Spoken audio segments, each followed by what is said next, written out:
Hey everyone, welcome back to my channel. তোমরা নিশ্চয়ই title আর thumbnail দেখে বুঝেই গেছো যে আজকে কী ভিডিও হতে চলেছে। আরে হ্যাঁ, যেহেতু এখন সামার সিজন পড়েই গেছে, আর যদি এই সময় একটা ওয়াটারপ্রুফ মেকআপ হয়ে যায় তাহলে কেমন হয়।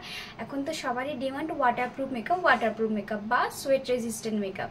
তো আজকের আমি তোমাদের সাথে এই টিউটোরিয়ালে শেয়ার করতে চলেছি একটা ওয়াটারপ্রুফ মেকআপ, যেটা হতে চলেছে সম্পূর্ণ অ্যাফোর্ডেবল প্রাইসের মধ্যে। প্রোডাক্টগুলোর মধ্যে দেখো, খুব হাই রেঞ্জের প্রোডাক্ট বা ইন্টারন্যাশনাল প্রোডাক্টগুলোকে দিয়ে কিন্তু আমরা ওয়াটারপ্রুফ মেকআপ করে থাকি। এছাড়াও আমরা কিন্তু ইন্ডিয়ান ব্র্যান্ডে এখন নানান ধরনের প্রোডাক্ট উঠেছে, যেটার সাহায্যে আমরা ওয়াটারপ্রুফ মেকআপ করতে পারবো। তাহলে দেরি কিসের, চলো আজকের ভিডিওটা শুরু করছি। আর যারা যারা নতুন দেখছো তারা অবশ্যই পেজটাকে ফলো করতে একদম ভুলবে না, আর যারা ইউটিউব থেকে দেখছো তারা অবশ্যই চ্যানেলটাকে সাবস্ক্রাইব করে দেবে। তো চলো শুরু করছি আজকের ভিডিওটা। তো সবার প্রথমে বলে রাখি, আমি যেই রুমটাতে তোমার সাথে মেকআপ শেয়ার করছি সেই রুমে কিন্তু কোনো এসি নেই। আমার সামনে চলছে বড় বড় দুটো রিং লাইট, আর তার সাথে পিছনে দেখতে পাচ্ছ ব্যাকগ্রাউন্ডের জন্য একটা লাইট। শুধু আমি এখানটায় একটা ফ্যান ইউজ করছি, সেই ফ্যানটা তোমাদের সাথে আমি শেয়ার করব। এই দেখো, আমি পাশেই রেখেছি টেবিল ফ্যান। এই যে এই ফ্যানটা আমি ইউজ করছি। আর যেহেতু বললাম প্রথমেই যে এখানে এসি নেই, কিভাবে নন এসিতেও আমরা কাজ করতে পারবো একটা ওয়াটারপ্রুফ মেকআপ, চলো তোমাদের সাথে শেয়ার করছি। সবার ফার্স্টে আমাদেরকে ফেসটাকে ক্লিন করতে হবে। দেখো, আমাদের ওয়াটারপ্রুফ মেকআপ করি কিংবা যে কোনো ধরনেরই মেকআপ করি না কেন, আমাদের ফেসটা সবার আগে ক্লিন করা খুবই প্রয়োজন।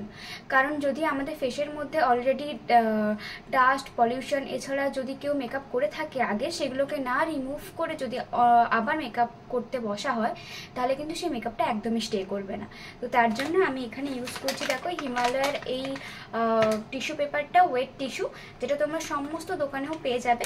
তো আমি এখান থেকে একটা টিস্যু নিয়ে নিচ্ছি, নিয়ে আমি ভালো করে, আর এই যে টিস্যুটা দেখতে পাচ্ছ, এইটাকে দিয়ে আমি পুরো ফেসটাকে ক্লিন করব। তার জন্য আমি এখানটাতে ইউজ করছি এই ওয়েট ওয়াইপস হিমালয়ার। ফেসটাকে ক্লিন করার পর এখন আমি টোনার ইউজ করব। আর তার জন্য আমি এখানে দেখো ইউজ করছি রিকোডের প্রি প্লাস প্রাইম ফিক্সার। এটা তোমরা অ্যাজ আ টোনার, ফিক্সার সমস্ত কিছুতে ইউজ করতে পারবে। এই দেখো, এটা হচ্ছে রিকোডের প্রি প্লাস। তো ফার্স্ট এটাকে সেক করে নেব, দিয়ে অল ওভার ফেসে।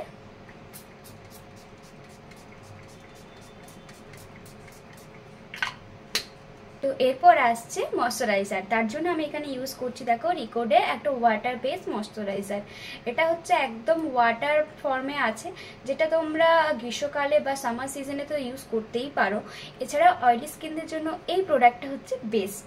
এটা কিন্তু একদম ওয়াটার ফর্মে আছে আর একদম জেলি ফর্মে। তো আমি এটাকে লাগিয়ে দিচ্ছি। তো ময়শ্চারাইজারটাকে আমি ভালো করে ব্লেন্ড করছি ফেসের মধ্যে, আর এটাকেও সেম ভাবে 2 থেকে 3 মিনিটের জন্য রেখে দেবো। ফেস ময়শ্চারাইজারের পর ইউজ করবো প্রাইমার। তাই জন্য আমি এখানে ইউজ করছি জাস্ট গোল্ডের এইচডি মেকআপ বেস প্রাইমার। এই দেখো, এই প্রাইমারটা ইউজ করছি। এই প্রাইমারটা তোমরা সমস্ত স্কিনে কিন্তু দিতে পারবে, যেমন ড্রাই, অয়েলি, নর্মাল, সমস্ত স্কিনে দিতে পারবে। যাদের ওপেন পোর্স আছে বা যাদের অয়েলি স্কিন, তাদের জন্য তো এই প্রাইমারটা বেস্ট। আর এছাড়াও বললাম যে তোমরা বিভিন্ন টাইপের স্কিনে কিন্তু ইউজ করতে পারবে। এরপর আমি করব স্কিন কারেকশন। তার জন্য আমি এখানে একটা অ্যাপ্লাইজারের প্যালেট নিয়েছি। এটা হচ্ছে সফট গ্ল্যাম বেসের। তো এটা হচ্ছে যে একটা ম্যাট বেস কনসিলার প্যালেট, যেটা সামার সিজনের জন্য বেস্ট। দেখো, আমার ফেসে তেমন কিছু কারেকশন করার দরকার নেই, তাও আমি এখানটাতে কিছুটা পরিমাণে ব্রণর দাগ রয়েছে আর একটু আন্ডার আইতে কারেকশন করব। তার জন্য আমার স্কিন টোনের থেকে 1-2 শেড ডার্ক টোন নিয়ে আমি এখানে কালার কারেকশন করব। তার জন্য আমি দেখো এখানটা এই কালারটা দেখতে পাচ্ছ, এই কালারটার সাথে এই কালারটা একটু মিশিয়ে নিয়েছি, আর সাথে দিয়েছি একটু ম্যাজিক ড্রপ। ম্যাজিক ড্রপ দিলে কি হবে, ম্যাজিক ড্রপ দিলে আমাদের এই বেসটা লং লাস্টিং হবে, ওয়াটারপ্রুফ হবে, যেটা তোমরা একটু পরেই দেখতে পাবে। তো দেখো, এখন আমি ইউজ করছি কালার কারেকশন আমার আন্ডার আইতে।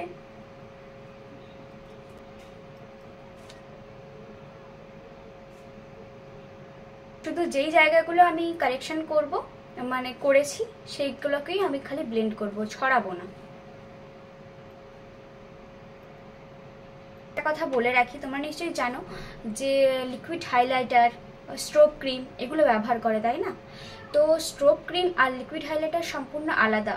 এটা যদি জানতে চাও অবশ্যই আমাকে কমেন্ট করে জানাবে, আমি তোমাদেরকে বলবো। তো এই সময় লিকুইড হাইলাইটার টাইপের কোনো জাতীয় কিন্তু আমরা ইউজ করব না। কেন করব না? ওয়াটারপ্রুফ মেকআপের ক্ষেত্রে কিন্তু লিকুইড হাইলাইটারটা ইউজ করা যাবে না। তোমরা সামার সিজনে ইউজ করতে পারো, মানে এই সময় গরমকালে ইউজ করতে পারবে, কিন্তু ওয়াটারপ্রুফ মেকআপের নয়, বুঝতে পারলে? তো আমি এখানে সেই জন্য লিকুইড হাইলাইটারটা অ্যাভয়েড করেছি। এরপর আমি ডিরেক্ট চলে যাব ফাউন্ডেশনে। রিকোডের এসব বেস ফাউন্ডেশন, যেটা আমার কাছে দুটো শেড রয়েছে, একটা ফেয়ার একটা মিডিয়াম, এই দুটো শেডের ফাউন্ডেশন আমি আমার স্কিন টোনের মিক্স অ্যান্ড ম্যাচ করে অ্যাপ্লাই করব। শেড দেখতে পাচ্ছ, দুটো শেডকে ভালো করে একে অপরের সাথে মেশাচ্ছি।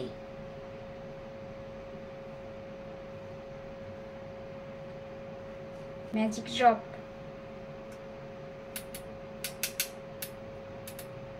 দেখতেই পেলে দুটো ফাউন্ডেশন ভালো করে মিশিয়ে নিলাম। এরপর আমি অ্যাপ্লাই করছি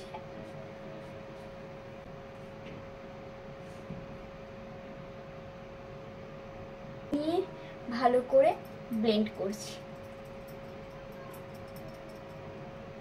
এই যে একপাশে আমি ফাউন্ডেশন ব্লেন্ড করে নিয়েছি। খুব একটা পার্থক্য বুঝতে পারছো কি? বুঝতেই পারবে না, কারণ একদম স্কিন টোন ম্যাচিংয়ে করেছি।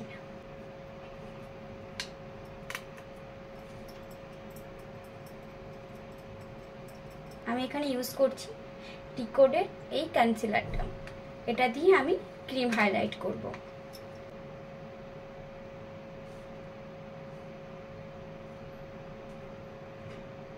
এটা যেহেতু ম্যাট, তো তাড়াতাড়ি ব্লেন্ড করার চেষ্টা করবে, নাহলে আমি পাউডার সেট করব, ফুল ফেসটাকে বেক করব।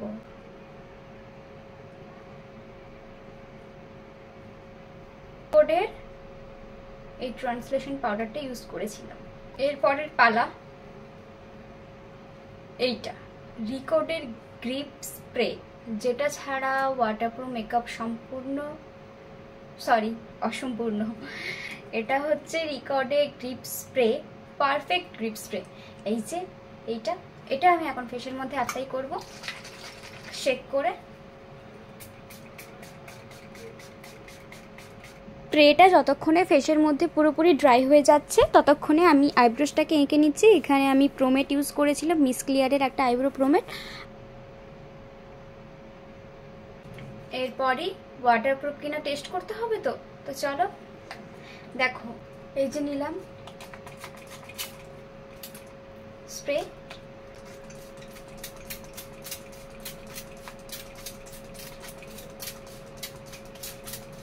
দেখতে পাচ্ছ আমার এখানে ওয়াটারগুলো দেখতে পাচ্ছ নাকি আমি বুঝতেও পারছি না, আমার ব্যাক ক্যামেরা করা আছে, কিন্তু ফেসের মধ্যে লিটারেলি মানে জল টপ টপ করে পড়ছে।